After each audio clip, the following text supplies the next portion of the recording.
It's really nice to get the first one under your belt and be successful doing it.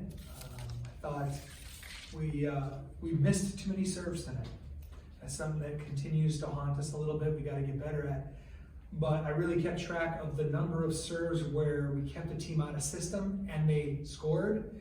And we scored on 70% of the balls that we put them out of system. So that's what you want to see. You want to see your serving drive them out of system where their options are limited, and they were hitting well into the negatives on balls where we kept them out of system.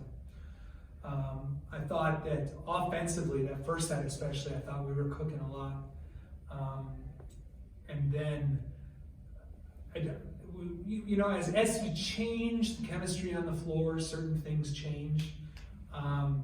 And I still thought we kept it up through the second set.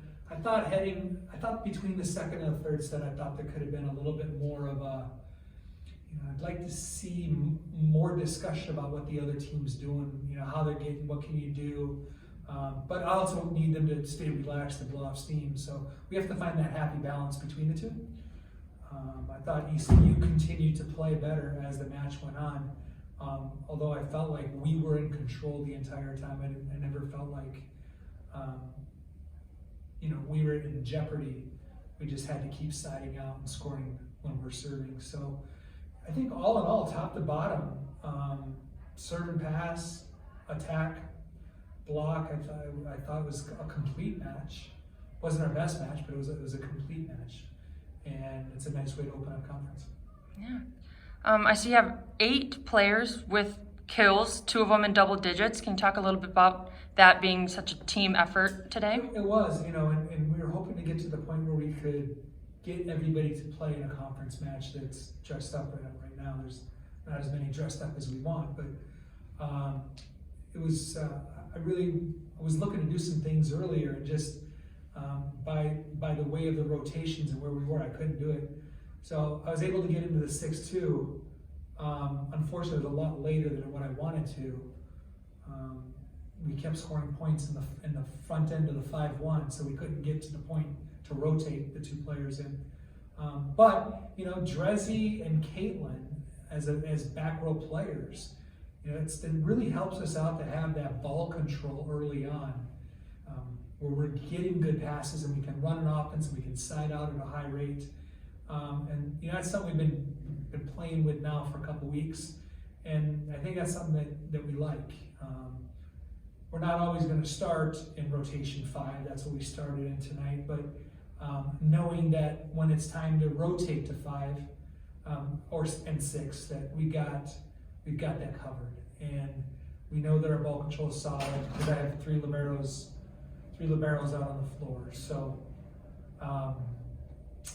Yeah, I'm pretty pleased with what the DSs did going in. I'm pleased with the players going in the 6-2, and I'm very pleased, you know, how the starting core group just kind of held things steady all the time.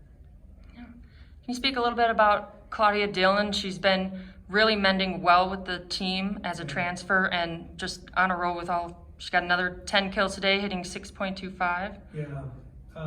You know, Claudia, we knew she was going to be good. She was hitting, you know, 300 in the SEC. But it's always something you're worried about when you bring a new person who has chemistry with another team. You bring them into your team. You never know what that's going to be like. She worked at it. That's the difference. A lot of transfers come in and say, "I'm here now. Help me adjust."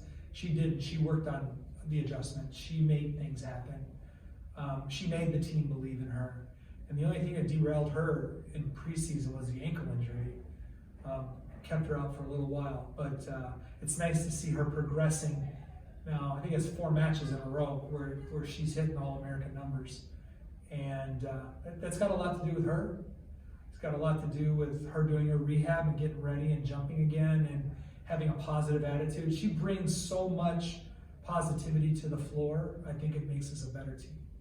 And I know it's nice for the upperclassmen and leaders not have to talk all the time, because they have somebody who's younger who can still speak to the team that has their respect. So she's brought a lot of things in. The one thing we haven't talked about she brought in is the serve. You know, she's a dynamic server for a middle. I don't know how many aces she had, but I know how many times she put them out of system, and it was a lot.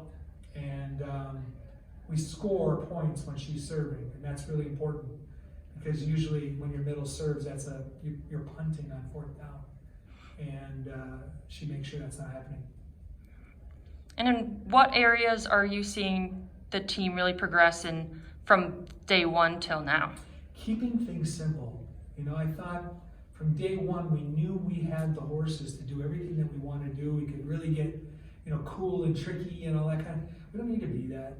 You know, that's really not who we need. We've got the horses to run, so let's make it easy for somebody to be one-on-one and just get them the ball.